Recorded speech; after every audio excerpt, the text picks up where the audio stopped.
안녕하세요. 오늘은 풍경이 좀 다르죠? 저희 연PD님이 매번 똑같은 장면만 나오는 걸 찍는 게 싫다고 하셔서 이 겨울에 밖으로 나왔습니다. 어떠냐고요? 추워요. 연PD님, 만족해요? 아, 네. 좋답니다. 출연자 힘든 줄도 모르고. 오늘은 건강보험에 대해서 얘기를 좀 해보려고 합니다. 제가 여태까지 정년 이후에 계신 분들을 많이 만나볼 때 가장 걱정하는 것 중에 하나가 바로 건강보험이었어요. 소득이 많으면 많은 대로 혹은 재산이 많으면 많은 대로 대부분 걱정을 하고 계셨었죠. 그래서 오늘은 건강보험과 관련해서 가장 많이 나오는 질문들 5가지를 뽑아봤습니다. 한번 시작해 볼까요?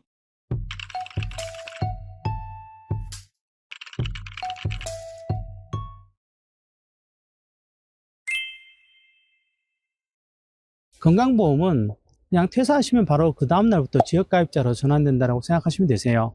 이때 보통의 경우라면 오히려 퇴직하고 건강보험료가 올라가는 경우가 훨씬 많죠.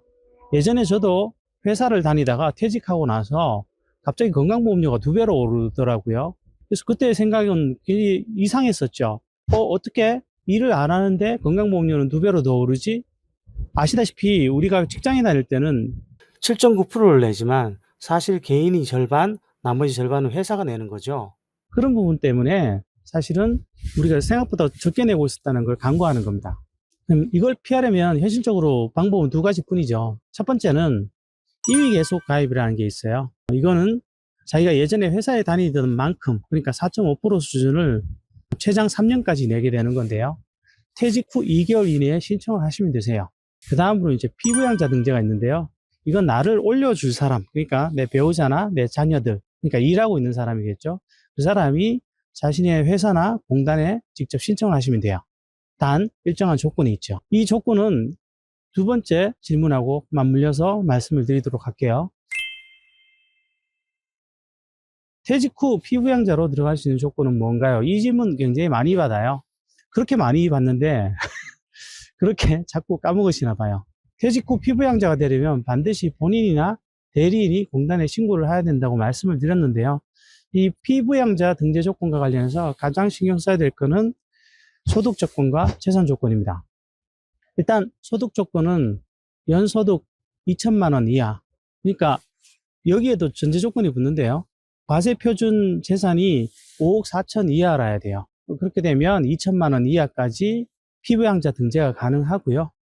그 다음에 과세 표준 5억 4천 초과 9억 원 이하면 1천만 원 이하까지는 피부양자 자격이 유지가 됩니다. 그리고 사업자 등록이 있으면 단 1원이라도 소득이 발생하면 피부양자 등재 조건은 안 되고요. 사업자 등록이 없는 경우에는 500만 원 이하까지 자격 유지가 가능합니다. 단 여기서 소득에 대한 고민이 생기죠. 이 소득은 어떤 것들을 다 포함하느냐라는 고민이 있으실 건데요. 이자소득, 배당소득, 그리고 연금소득 다 포함이 됩니다. 근로소득 마찬가지고요. 이때 연금소득에서는 다만 한 가지 주의하실 것은 공적 연금은 포함되지만 사적 연금은 포함되지 않는다라는 거 기억해 주셨으면 좋겠습니다. 그리고 이 소득 기준은 부부 2명 중에 1명만 해당이 되면 2사람 다 같이 탈락이 됩니다. 반면에 재산 기준은 부부 각자 별도입니다. 별도인데 제가 과세표준이라는 얘기를 계속 하는데요. 이 과세표준 이렇게 생각해 주시면 될 것 같아요.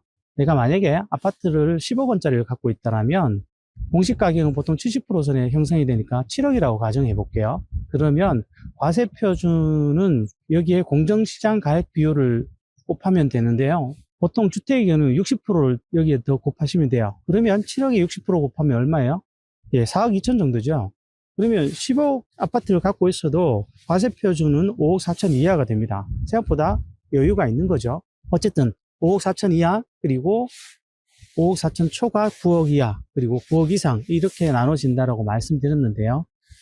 지금 이렇게 피부양자 등재 기준을 제가 올려놨는데요. 이걸 보시고 참고해 주시면 되실 것 같습니다. 자, 소득이 거의 없는데 건강보험은 왜 자꾸 높게 나오냐? 뭐 이렇게 물어보시는 분도 계세요. 돈도 못 버는데. 예, 화까지 내시는 분도 있는데요. 사실 이거는 어쩔 수 없는 부분이 있죠. 건강보험료는 재산과 소득, 그리고 생활수준과 경제활동 참가율 등을 감안해서 기준을 잡게 되는데요. 이 중에서도 재산 비중이 가장 큽니다. 그래서 예를 들면 집의 규모를 줄이든가 하시면 건강보험료를 줄일 수 있죠. 근데 여기에 관련해서도 몇 가지 검토해야 될 질문들은 연달아 나오게 되죠. 예컨대 전월세는 건강보험료에 영향을 미칠까요? 네, 영향을 미칩니다. 어떻게? 전월세 보증금을 2024년을 기준으로 할 때 전월세 보증금의 30%를 재산으로 인정을 합니다. 그러다 보니까 뭐 사실 그 전월세일 경우에 그렇게 막 과대평가되고 이러기는 어렵습니다만은 어쨌든 이것 역시 영향을 끼친다라는 거는 좀 염두에 두셨으면 좋겠습니다. 그리고 여기서 한 가지가 더 나오죠. 그럼 자동차는 예전에 왜 그런 말 있었잖아요. 뭐 4000cc 이하면 뭐 보험료가 줄어든다. 여기서 기억하실 거는 그것 역시도 사실은 지역가입자에게만 해당되는 거였는데 그것조차도 이제 2024년 이후로는 전부 없어졌다라고 보시면 될 것 같습니다. 이제 자동차는 배기량이 얼마든 가격이 얼마든 전혀 상관없고요. 건강보험료 책정과는 전혀 관계가 없습니다. 건강보험료를 줄이기 위해서 차를 줄이거나 하는 것은 이제는 전혀 유효한 선택이 아니라는 것이죠. 그리고 혹시 그런 질문 하시는 분들이 있어요. 내가 나이가 많은데 나이는 전혀 건강보험료에 가만히 안 되느냐? 네, 나이는 건강보험료에 가만히 안 됩니다. 나이가 30이든 70이든 전혀 건강보험료하고는 관계가 없다라는 것이죠. 다만 생활 수준 및 경제활동 참가율이라는 것을 어느 정도 감안해서 기준을 잡게 되는데 이런 것들이 나이가 있을 때 좀 더 간접적으로 영향을 일부 미칠 수는 있습니다. 그런데 개인들은 그냥 이해하기 편하시게 나이하고는 관계없다라고 생각해 두시는 게 편하실 겁니다. 은퇴 후 아르바이트 같은 소득이 생기면 건강보험료에 어떤 영향이 미치느냐 이것도 고민하시는 분들이 계신데요. 일단 소득이 오르면 당연히 건강보험이 오를 수 있죠. 이건 뭐 감안해 주시면 좋으실 것 같고요. 근데 이제 진짜 고민은 사실은 피부양자 관련 쪽이죠. 예를 들어 내가 소득이 월 100만 원씩 해서 연 1200만 원짜리 아르바이트를 한다고 가정을 해보죠. 근데 이 사람이 만약에 재산 과세 표준이 5억 4천을 넘어서 9억 원 이하라면 이미 여기서 걸려서 안 되죠.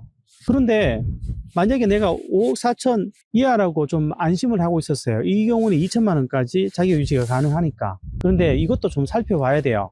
예를 들면 내가 국민연금을 받고 있었다고 가정을 한번 해보죠. 근데 그 국민연금이 800만 원을 넘어가고 내가 1200만 원 알바 비용이 들어온다라면 2천만 원이 넘어가잖아요. 그러면 이때부터는 피부양자 자격이 박탈되는 거죠. 사실은 어떤 수입이 생길 때 사람들이 가장 걱정하는 건 이런 문제죠. 그래서 피부양자 자격을 혹시라도 유지하고자 하시는 분들은 이런 부분을 반드시 고려하고 움직이시는 게 좋을 것 같습니다. 간혹 이런 분들 계시죠. 그거 현금으로 신고 안 하고 그냥 조용히 받으면 안 되느냐. 글쎄요.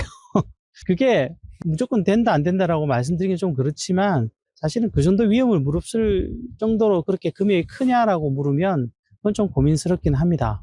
왜냐하면 요즘은 국세청과 건강보험공단이 공유가 굉장히 잘 돼 있어요. 그래서 그렇게 혹시라도 적발이 되면 소급해서 추징을 당할 수도 있고 가산세를 물 수도 있어요. 그리고 피부양자 자격을 박탈할 수도 있는 것이죠. 만약에 내가 피부양자가 등재된 시점부터 박탈된 시점까지 기간을 지역가입자로 해서 일시불로 납입을 해야 되는 경우가 생긴다면 이게 생각보다 큰 금액이 될 수도 있거든요. 그래서 당부드리는 건 이거예요. 건강보험 관련 고민을 많이 하시는데 사실은 건강보험은 방금 말씀드렸던 요 몇 가지 정도만 확인을 해 주신다라면 크게 어려움을 겪지 않으실 수 있다라는 거죠. 그리고 뭐 최악의 경우에는 일을 하시면 돼요. 일을 하셔서 월 기준 60시간만 넘기시면 건강보험 해결되시니까 그런 기준으로 좀 움직여 보셔도 되실 것 같습니다. 자, 이제 건강보험에 대해서 어느 정도 정리가 되셨나요?